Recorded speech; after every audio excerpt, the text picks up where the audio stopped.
पुणे नाशिक रेल्वेचा मूळ मार्ग पूर्ववत करण्यासाठी चाकण ते सिन्नर दरम्यान आज सर्वपक्षीय चक्काजाम आंदोलन होणार आहे। नारायणगावमधील जीएमआरटी दुर्बिणीचं कारण देऊन बदललेला मार्ग रद्द करण्याची मागणी आहे आणि यासाठी आज जुन्नरमध्ये खासदार अमोल कोल्हे, संगमनेर हिरगाव पावसा टोल नाक्यावर बाळासाहेब थोरात, तर सिन्नर तालुक्यातील गोंदे फाटा समृद्धी महामार्गावर सत्यजित तांबे आंदोलनाचं नेतृत्व करणार आहेत। यामुळे नाशिक पुणे महामार्गावरील वाहतुकीवर मोठा परिणाम होण्याची शक्यता आहे।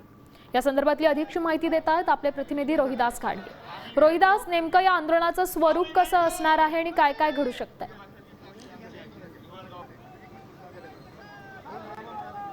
खरं तर पुणे आणि नाशिक या दोन शहरांना जोडणारा हा प्रमुख मार्ग आहे। त्यासोबतच उद्योगनगरीला जोडण्यासाठी पुणे नाशिक रेल्वे ही महत्त्वाची ठरली जाते आणि ही रेल्वे आता कुठेतरी जीएमआरटीच्या अडथळ्यामुळे हा मार्ग कुठेतरी बदलण्यात आलेला आहे। पुण्याहून नाशिकला जाण्यासाठी शिर्डी मार्गे ही रेल्वे नेलेली आहे। त्यामुळे जनमानसामध्ये एक वेगळी भावना या ठिकाणी निर्माण होते।